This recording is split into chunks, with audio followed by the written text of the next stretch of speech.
ඒක මහ බැංකුවේ තැන්පත් කරපු එක දෙකම කඩන් වැටෙනවනේ. ඔව් ඒක හරි. ප්‍රසන්න වල්ලි.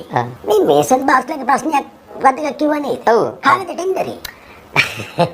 අයියෝ මේ බැංකුව කඩන් වැටිච්ච.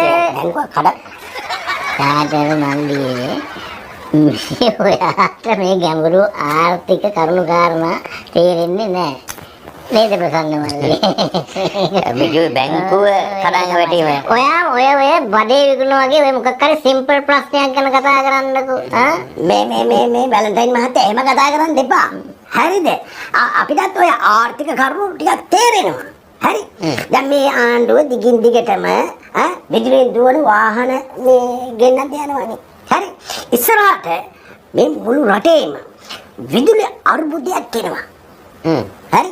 මලකුව කියන්න එපා. අන්න ඒකට මුණ දෙන්න මගේ ළඟ වැඩ පිළිවෙලක් තියෙනවා.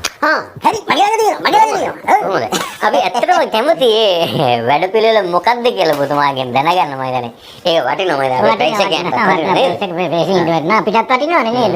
මේක බොහොම විද්‍යාත්මක යෝජනාවක් තේරුණාද? දැන් මල්ලි දැන් ප්‍රසන්න මල්ලි දන්නව නේද? ගෙවල් වල ලස්සනට ඉදි කරලා තියෙනවා දිය.